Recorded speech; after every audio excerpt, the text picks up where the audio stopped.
माझ्यासह सर्व सत्ताधारी पदाधिकाऱ्यांशी चर्चा झाल्यानंतरच सभापती अतुल माने यांनी MRDPचे काम बंद पाडले असा धक्कादायक खुलासा महापौर धीरज सूर्यवंशी यांनी पत्रकार बैठकीत केला।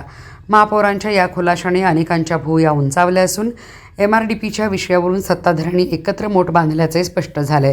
दरम्यान विरोधी पक्षनेत्यांनी टक्केवारी आणि भाजपमधील गटबाजीवरून हवेत गोळीबार करू नये असा पलटवारही महापौर धीरज सूर्यवंशी यांनी पत्रकार परिषदेत केला।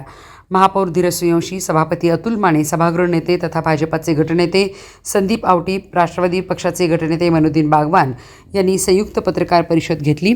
महापौर सूर्यवंशी म्हणाले, महापालिका क्षेत्रातील पूर नियंत्रण व पावसाळी पाणी निचरासाठी महाराष्ट्र प्रतिसादक्षम विकास कार्यक्रम MRDP अर्थात राबविला जाणार आहे। भाजप महायुतीच्या सत्ता काळात महापालिकेला या कामासाठी 600 कोटी रुपयांचा निधी मिळत आहे।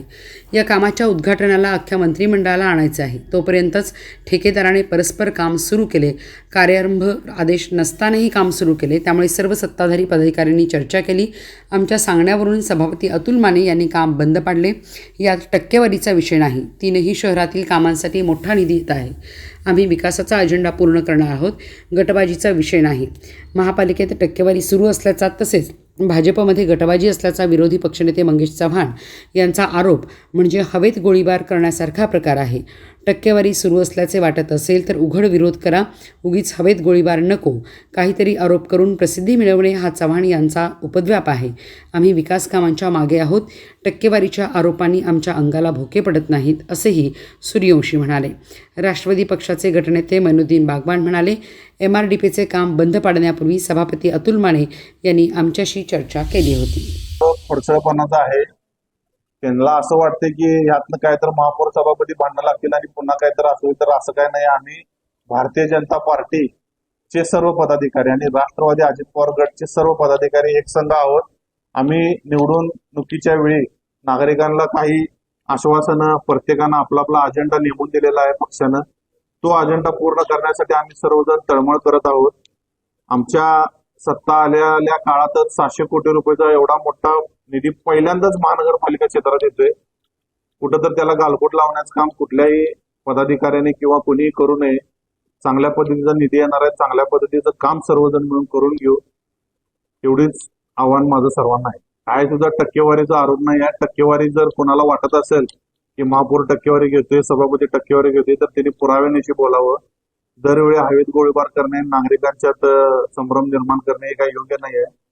माझं त्यांना अनेकदा आव्हान आहे मंगेश चव्हाणांना की त्यांनी असले आरोप करण्यापेक्षा सांगलीकरांच्या विकासासाठी आमच्या संघ हातात हात घालून काम करावं। आम्ही सांगलीकरांच्या हिताचं काम करत आहे। सांगलीकरांच्या हिताच्या कामासाठी विरोधी पक्षनेत्यांनी विरोध करू नये। जर त्यांना वाटत असेल की आम्ही काय तर चुकीचं करायलोय, तर त्याच वेळी आम्हाला त्यांनी धरावं आणि ती चूक करते असं निदर्शनास आणून द्यावं। पण चूक न करता, काही विषय न होता उगाचच लोकांच्या पेपरला येते म्हणून टक्केवारी टक्केवारी टक्केवारी म्हणणे योग्य नाही आहे। कधी तर आम्ही सुद्धा म्हणू शकतो की तुम्ही या विषयात गप बसताय, त्या विषयात बोलताय, त्या विषयाची भूमिका वेगळी घेताय, ह्या विषयाची भूमिका वेगळी घेताय। मग जिथं गप बसताय तर तुम्ही पण टक्केवारी घेताय का कुणाकडनं?